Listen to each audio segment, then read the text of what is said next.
সবাইকে দেখতে পাওয়া যাচ্ছে। আর কেমন ক্যামেরা অন নাই? ক্লাস 9 আজকে একসঙ্গে পেয়েছি। আমি পশ্চিমবঙ্গের নদ নদীটা পুরোটা কমপ্লিট করব। পশ্চিমবঙ্গের নদ নদী একটা সেকশন মানে এই সেকশনে হয়ে গেছে, তারা পুরোপুরি উত্তর দেওয়ার চেষ্টা করবে। আর যদি মনে হয় আমি পাচ্ছি না, তাহলে মন দিয়ে শুনবে যে কোন নদীগুলোর উৎপত্তি কোনখান থেকে হয়েছে, কোথায় গিয়ে পড়েছে, নদীগুলোকে কয় ভাগে ভাগ করা যায়, কেন এই ভাগে ভাগ করা হয়েছে। প্রথম কোশ্চেন আমার তোমাদের কাছে, এটা কোন জায়গার ম্যাপ? পশ্চিমবঙ্গ। পশ্চিমবঙ্গের কি এঁকে রেখেছি? আমি কেন এঁকে রেখেছি? যাতে একটা ক্লাসের মধ্যে পুরো ক্লাসটা আমি শেষ করতে পারি, তাই তো? না হলে আমি তোমাদের সামনে আঁকলে আরো বেশি করে মনে থাকতো। কিন্তু এবার তোমাদেরকে বলি, পশ্চিমবঙ্গের নদ নদী পড়বে বা ভূপ্রকৃতি পড়বে, যদি ম্যাপ না খুলে থাকো সেটা কিন্তু মনে 7 দিনও রাখতে পারবে। ফলে অবশ্যই এটা পশ্চিমবঙ্গের ম্যাপ, এই পেজটি খুলবে তোমাদের প্রত্যেকের বইয়ে। আচ্ছা, এর প্রত্যেকের বইয়ে নদ নদীর যে ম্যাপটি আছে সেই ম্যাপটি খুলে রেখে পড়বে, তাহলে কি না ব্যাপারটা আরো বুঝতে সুবিধা হবে। আমি প্রথমেই কি বললাম, পশ্চিমবঙ্গের নদ নদীগুলোকে কয় ভাগে ভাগ করা যায়। প্রথম ভাগটা দেখ, এইখানটা যে গোলাপি অংশটা করে রেখেছি এটা হচ্ছে পার্বত্য অঞ্চল। এখানের কিছু নদ নদী আছে। আবার এইখানটা আমি ম্যাপটা পুরো ভরে যাবে বলে করিনি। এই অংশটা কোন অংশ আমরা জানি? কোন অংশ? এই যে বাঁ দিকটা, বলো ভূপ্রকৃতিগত দিক থেকে ওটা পার্বত্য অংশ, এটা মালভূমি, বাকি পুরোটা সমভূমি। তাহলে এখানের যে নদী সেগুলো মালভূমি অঞ্চলের নদ নদী, বাকি পুরোটা সমভূমি। সেখানে কোন নদী আছে দেখবো শুধু নয়, নদ নদীর ক্ষেত্রে প্রধান নদী পশ্চিমবঙ্গের কোন নদী? গঙ্গা নদী। গঙ্গার কোথায় কি নাম, সম্পূর্ণ অংশটা আজকে আমরা জানবো। আমরা যদি প্রথমে পার্বত্য অঞ্চলের নদ নদী দেখি, তাহলে দেখো দেখতে পাচ্ছি এখানে নামগুলো লিখে রেখেছি। তিস্তা লেখা আছে তো, এখানে লেখা আছে মেচি, এখানে লেখা আছে মহানন্দা, এখানে তোরসা, এখানে কালজানি, এখানে রায়ডা। নদীগুলো কিভাবে মনে রাখবো? মেচি, মেচি কিন্তু আমরা সেরকম ভাবে খুব গুরুত্বপূর্ণ নাম, যেরকম তিস্তার নাম শুনি সেরকম ভাবে শুনি না। যাই হোক, তোমরা যদি উৎস প্রত্যেকটার আলাদা করে বইতে লেখা আছে, যদি মনে রাখতে না পারো তাহলে উত্তরের পার্বত্য অঞ্চল থেকে উৎপন্ন হয়েছে এটুকু বলবে। কিন্তু এখানে তিস্তা নদী কোথা থেকে উৎপন্ন হয়েছে এটা কিন্তু খুব ভাইটাল এবং মনে রাখতে হবে। সিকিমের জেমু হিমবাহ থেকে।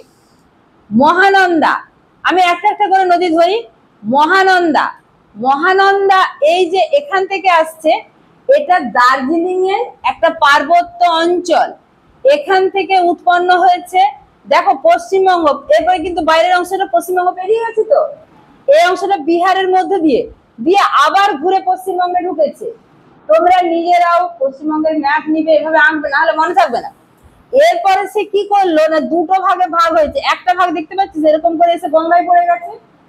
এই যেটা গঙ্গায় পড়ে গেছে তার নামটা লিখে রেখেছি ফুলহার। এই যে ভিডিওতে দেখা যাচ্ছে তো, আরেকটা শাখা এরকম ভাবে সোজা গিয়ে এত দূর চলে গেছে, একটা নদীতে পড়েছে। আমরা এই নদীটার নামও জানবো। এই যে শাখাটা মহানন্দার একটা শাখা ফুলহার কোথায় মিশলো? গঙ্গা নদীতে। আর একটা শাখা বারসই, সে চলে গেছে পুরো এরকম ভাবে দেখতে পাচ্ছি লেখা আছে নদীটার নাম যমুনা, অথচ এখানে লেখা আছে পদ্মা। অ্যাকচুয়ালি এইখানে অসমেতে ব্রহ্মপুত্র নদ, আমাদের অসমে তার নাম ব্রহ্মপুত্র হলেও সে যখনই বাংলাদেশে ঢুকছে তখন তার নাম যমুনা। তাহলে এই যমুনাটা কোথায় অবস্থিত? বাংলাদেশে। শুনলে তো সবাই উত্তর দিতে পারার কথা, 2-1 কেন? তাহলে বাংলাদেশে ঢুকে ব্রহ্মপুত্রের নাম কি হয়ে গেছে? যমুনা। এবার আমি গঙ্গা নদীর একটুখানি বলে রাখি, তাহলে এটা কোথায় মিশছে সেটা বলতে সুবিধা হবে। গঙ্গা আমাদের পশ্চিমবঙ্গে কোথাও কিন্তু গঙ্গা নাম নেই। যখন সে ঢুকেছে মুর্শিদাবাদের ধুলিয়ান, তার নাম গঙ্গা শেষ। পশ্চিমবঙ্গে একটুখানি অংশ গঙ্গা আছে, মুর্শিদাবাদের ধুলিয়ানে এসেছে দুটো ভাগে ভাগ হয়ে গেছে। প্রধান শাখা একটু বেশি মোটা করে জল লিখেছি তো, এই প্রধান শাখাটির নাম কি? না, বারসইটা তো মহানন্দার যে একটা শাখা, এই গঙ্গার প্রধান শাখাটির নাম হচ্ছে পদ্মা নদী। আর যেটা অপ্রধান শাখা বা গৌণ শাখা, আমরা যে বলি প্রধান নদী থেকে যখন কোনো নদী শাখা আকারে বেরিয়ে যায় তাকে শাখা নদী বলে, এই যে শাখাটি এর নাম হচ্ছে ভাগীরথী হুগলি। তাহলে গঙ্গা নদী মুর্শিদাবাদের ধুলিয়ানে, যেখানে ভগবান গোলা, একদম তোদের বইতে ডাইরেক্ট ওই জায়গাটির নাম লেখা আছে, ভগবান গোলায় দুটো শাখায় ভাগ হয়েছে। প্রধান শাখা পদ্মা নামে বাংলাদেশে প্রবেশ করে এখানে যে ব্রহ্মপুত্র, যে নদীটা যমুনা নামে বাংলাদেশে ঢুকেছিল তার সঙ্গে মিশে সে পদ্মা নামে বঙ্গোপসাগরে মিশেছে। এবার আমরা গঙ্গা নদীর অবস্থাটা দেখব। গঙ্গা নদী এখান থেকে এইখান পর্যন্ত অর্থাৎ নবদ্বীপ মায়াপুর পর্যন্ত তার নাম কি? ভাগীরথী। এবং মায়াপুর থেকে লাস্ট পর্যন্ত তার নাম হচ্ছে হুগলি। এবার তোমরা বলো, গঙ্গা এখানে ঢুকলো, এই শাখাটার নাম কি? পদ্মা। এই শাখাটার নাম কি বলো? ভাগীরথী। এবং শেষের অংশটার নাম কি? হুগলি। কোথা থেকে বললাম? মায়াপুর, নবদ্বীপ, আমরা নাম শুনেছি তো, শ্রী চৈতন্যের জন্মস্থান। তাহলে ওইখান থেকে নদীটার নাম পাল্টে গেছে। এবং পরে যখন কলকাতায় আসছে, কলকাতার নামটা কি? কলকাতায় কিন্তু গঙ্গা নয়, কি না? হুগলি। একদম নবদ্বীপের পর যা জিজ্ঞেস করবে তার নাম হচ্ছে হুগলি নদী। এটা কিন্তু গঙ্গা নদী, গঙ্গা নদীর শাখা। গঙ্গা নদীর প্রধান শাখা পদ্মা নামে বাংলাদেশে ঢুকেছে। এর ম্যাক্সিমাম অংশটার জলটা চলে যায় বাংলাদেশের মধ্য দিয়ে, তাই জন্য এখানে জল বন্টন চুক্তিও রয়েছে। তাহলে মাঝখান থেকে আমরা কিন্তু গঙ্গা নদীটা একটুখানি পড়ে নিলাম। এবার আবার চলে যাচ্ছি উত্তরবঙ্গের নদীতে। মেচির কথা বললাম, মহানন্দার একটা শাখা ফুলহার মিশে গেল গঙ্গায়, আর একটা শাখা বারসই নামে গেল যমুনা নদীতে মিশেছে। তিস্তা নদী তার উৎস বলেছিলেন এক্ষুনি, সিকিমের জেমু হিমবাহ, খুব গুরুত্বপূর্ণ, কোশ্চেন আসবে। জেমু হিমবাহ থেকে উৎপন্ন হয়ে পশ্চিমবঙ্গ, পশ্চিমবঙ্গের পরে এখানে বাংলাদেশের মধ্য দিয়ে গিয়ে যমুনাতে মিশেছে।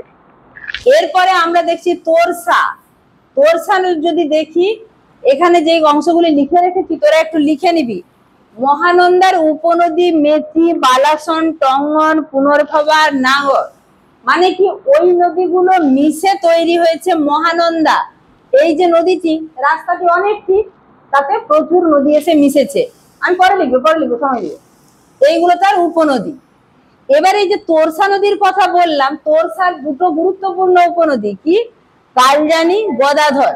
দেখ আমি কালজানি এঁকেছি, কালজানি এমন ভাবে এঁকেছি আস্তে আস্তে মিশিয়ে দিয়েছি তোরসার সাথে, তার উপনদী মানে তো তাতেই মিশবে। ফলে এইটি কিন্তু ছবিটা যদি ঠিকঠাক করে করিস তাহলে ভুল হবে না, যে কালজানি কার উপনদী? তোরসার উপনদী।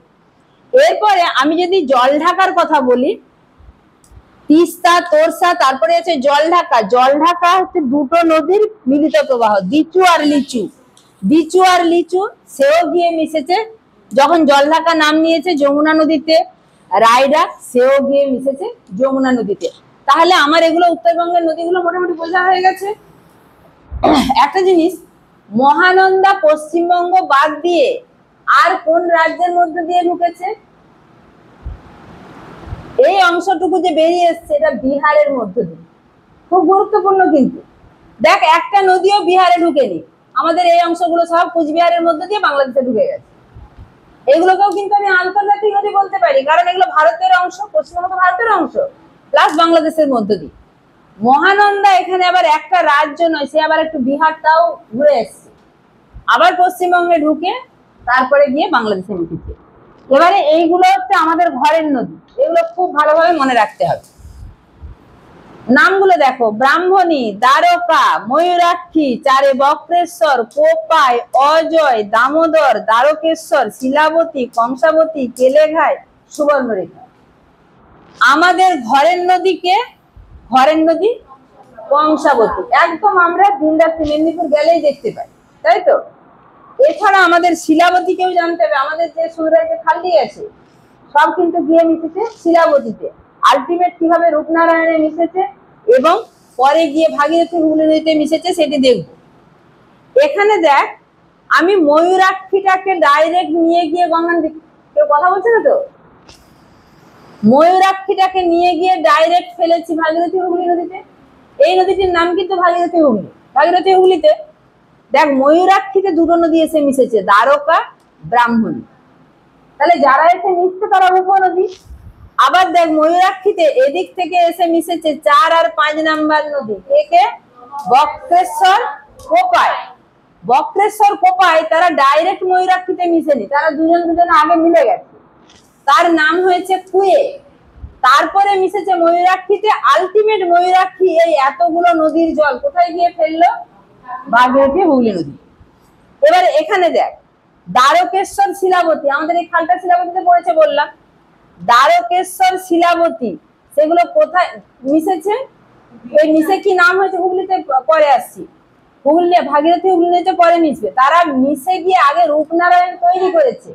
যদি তোরা কলকাতায় যাস ট্রেনে বা বাসে, কোন নদীকে বেরোতে হয়? সবচেয়ে বড় ব্রিজ আছে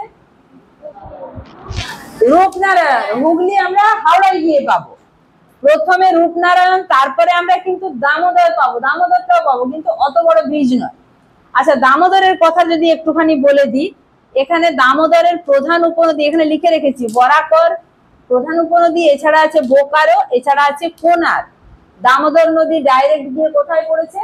ভাগীরথী হুগলিতে। এবার দ্বারকেশ্বর, শিলাবতী, রূপনারায়ণ নাম নিয়েছে আমাদের ট্রেন লাইনটা ঠিক এই অংশের উপর দিয়ে। যখন আমরা এরকম ভাবে কলকাতা, মেদিনীপুর থেকে কলকাতার পথে আসছি, রূপনারায়ণটা পেরোতে হয়। রূপনারায়ণ কোথায় গিয়ে পড়েছে? ভাগীরথী হুগলিতে। এরপরে আমরা কংসাবতীর কথা জানি, কংসাবতী আর কেলেঘাই দুটো নদী মিলেছে কোথায়? হলদিয়াতে, তার নাম হয়েছে হলদি নদী, সেটাও গিয়ে মিশেছে কোথায়? ভাগীরথী হুগলিতে। এরপরে সুবর্ণরেখা, দেখ এইরকম করে গেছে, এরকম করে আমরা দীঘা যদি যাই, দীঘা থেকে তালখারি হয়ে 8 কিলোমিটার বাইকে করে গেলে এইরকম জায়গায় দীঘা, এই দীঘা থেকে একটুখানি এলেই না সুবর্ণরেখা যে মিশছে, সুবর্ণরেখার মোহনাটাকে দেখতে পাওয়া যায়, ওটাকে বলে সুবর্ণরেখা ডেল্টা। দীঘা উড়িষ্যার বর্ডারে তো, তাই সুবর্ণরেখা এইগুলি প্রত্যেকটি মালভূমি অঞ্চল। কোন মালভূমি অঞ্চল থেকে উৎপন্ন? কোনটি ছোটনাগপুরের খামারপথ পাহাড়, কোনটির উৎস আলাদা করে কোনো ঝর্ণা বা কিছু মনে রাখতে পারছিস না, এক কথায় বলবি ছোটনাগপুর মালভূমি থেকে উৎপন্ন হয়েছে। এবার যদি তোদেরকে বলি তাহলে ময়ূরাক্ষী ডাইরেক্ট পড়েছে, তাতে এই নদীগুলি এসে মিশেছে, মনে রাখতে পারবি। দ্বারকেশ্বর, শিলাবতী একসাথে রূপনারায়ণ নাম নিয়ে ভাগীরথী হুগলিতে পড়েছে। দামোদর ডাইরেক্ট গিয়ে পড়েছে, এখানে একটু বলে নি, দামোদরের প্রধান উপনদী বললাম বরাকর, এছাড়া আছে বোকারো, কোনার। এই তিনটে জায়গা যেখানে মিলেছে সেখানে দামোদরের উপর 3টে বাঁধ আছে, এছাড়া দুর্গাপুরে বাঁধ আছে, পাঞ্চেতে একটা বাঁধ আছে, দিয়ে ডিভিসি দামোদর ভ্যালি কর্পোরেশন গড়ে উঠেছে। তাহলে সুবর্ণরেখা কিন্তু উড়িষ্যার উপর দিয়ে গেছে, একটুখানি আমাদের পশ্চিমবঙ্গের মধ্য দিয়ে গেছে, দিয়ে কোথায় পড়েছে? আলটিমেট না বঙ্গোপসাগরে, ডাইরেক্ট বঙ্গোপসাগরে। বললাম না দীঘা থেকে দেখতে পাওয়া যায় যে ও ডাইরেক্ট বঙ্গোপসাগরে পড়ছে, ও ভাগীরথী হুগলিতে মেশে। এইগুলো গেল মালভূমি অঞ্চলের নদী, ওগুলো গেল পার্বত্য অঞ্চলের নদী। এটা গেল গঙ্গা নদী, গঙ্গা নদীর শাখা নদী আমরা পড়ে নিয়েছি ভাগীরথী হুগলি, আর একটা হচ্ছে পদ্মা। পদ্মা যেটা, সেটা বাংলাদেশের মধ্যে দিয়ে গেছে। এবার এখানে কয়েকটা নাম লেখা আছে, গোসাবা, মাতলা, সপ্তমুখী, আর এটা হচ্ছে হুগলি নদীর মোহনা। এই নদীগুলো কেমন নদী? এগুলো জোয়ারের জলে পুষ্ট নদী, মানে এগুলো চ্যানেল, এগুলো ছোট ছোট দ্বীপ বা বদ্বীপ গড়ে উঠেছে। এগুলো শুধু জোয়ারের জল যখন ভেতরের দিকে ঢুকে যায় চ্যানেলের মতো, এইরকম ভাবে জোয়ারের জলে পুষ্ট নদী। নামগুলো শুধু এই কটা গুরুত্বপূর্ণ, এই কটায় মনে রাখবি। এছাড়া আছে ইছামতি, ঠাকুরানী। আরেকটা জিনিস ছেড়ে গেছি, ভাগীরথী হুগলি তো শুধু জাস্ট এপাশ থেকে নদী এসে মেশেনি, এদিক থেকেও কিছু নদী এসে মিশেছে, স্বাভাবিক। ওপাশের জলগুলো তো একটা বড় নদী, সেখানে এসে মিশছে। সেখানের প্রধান নদী কোনগুলো? একটা মানুষ যখন হাঁটছে তখন, এটা তো বাঁ হাত, এটা ডান হাত, এইখানে ভেবে নে নদীটা এরকম ভাবে হাঁটছে, তাহলে নদীর মুখটা এদিকে, তাহলে এটা তো বাঁ হাত। এইগুলো হচ্ছে বাম তীরের উপনদী, এগুলো ডান তীরের উপনদী। উপনদী কাকে বলে? যেগুলো প্রধান নদীতে এসে মেশে। তাহলে বাম তীরের উপনদী কোনগুলো? না ভৈরব, জলঙ্গি, মাথাভাঙা, কালিন্দী, চূর্ণী, এগুলো হচ্ছে কোন তীরে? বাম তীরের উপনদী। তাহলে তোমাদেরকে যদি বলা হয় ডান তীরের উপনদী কোনগুলো?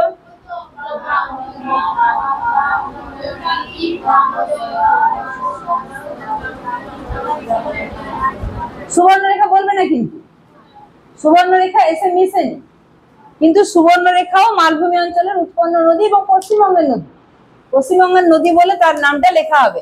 তাহলে পুরো জিনিসটাকে বুঝতে পারা গেছে। আচ্ছা, আর একটা জিনিস তোমাদের শর্ট কোশ্চেনের জন্য খুব গুরুত্বপূর্ণ, তিস্তাকে উত্তরবঙ্গের ত্রাসের নদী, এখন পুরো প্রতি বছর বন্যা হচ্ছে, ধস হচ্ছে, রাস্তা ভেঙে নদীতে গর্ভে চলে যাচ্ছে, একের পর এক গ্রাম ভেঙে গিয়ে নদী গর্ভে চলে যাচ্ছে, এইরকম ভয়ঙ্কর রূপ। আগে এই দামোদর নদীটিও দুঃখের নদী ছিল। একটি গল্প বলো দামোদর নদী নিয়ে, জানিস না? কলকাতা থেকে আসার সময় বিদ্যাসাগরের মা ডেকেছিলেন যে ভাইয়ের বিয়েতে আসতে হবে। প্রথমে তো ছুটি পাচ্ছিলেন না, তারপরে বললেন তাহলে আমি চাকরি থেকে ইস্তফা দিয়েই বেরিয়ে যাচ্ছি। তারপরে এসে দামোদরের পাড়ে দেখলেন, তখন তো এরকম ব্রিজের রমরমা ছিল না, এসে দেখলেন যে বিশাল বন্যা এবং মাঝি নাই। গল্প শুনিস নি? বাবা, তোরা কোন বঞ্চিত স্টুডেন্ট! দামোদর নদী, এই বিখ্যাত দামোদর নদী এখন অনেকটা তার চড়া পড়ে পড়ে সরু হয়ে গেছে। এই যে বললাম কলকাতা যেতে গেলে দুটো নদী পেরোতে হয়, একদম কলকাতা পৌঁছতে গেলে তিনটে নদী, চারটে নদী। আমি তো মেদিনীপুরের গায়ে কংসাবতী বেরোচ্ছি, তারপরে রূপনারায়ণ, তারপরে দামোদর, তারপরে হুগলি, তারপরে আমরা গিয়ে কলকাতায় পৌঁছাবো। এই দামোদর নদী তখন কিন্তু এতটা সংকীর্ণ ছিল না, বেশ চওড়া। এই দামোদর নদ বিদ্যাসাগর সাঁতরে পার হয়ে এসেছিল। মাঝিকে ডাকছে, মানে বর্ষাকাল, দুকুল ছাপিয়ে বন্যা, মাঝির দেখা নেই, মা ডেকেছে যেতে হবে। এটাই হচ্ছে মাতৃভক্তি। তোমরা এই গল্পটিও জানো। মায়ের কথা এভাবে শুনতে হয়, বুঝেছিস তো? এবার বলো, নদ নদী নিয়ে বুঝতে কিছু অসুবিধা আছে না? কোনো স্টুডেন্ট বলেছে কোনো অসুবিধা নেই? তাহলে সবাইকে দেখে দাও, থ্যাংক ইউ করে দাও।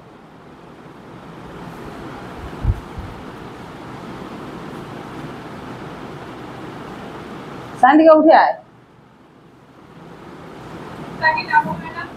আমার কাছে।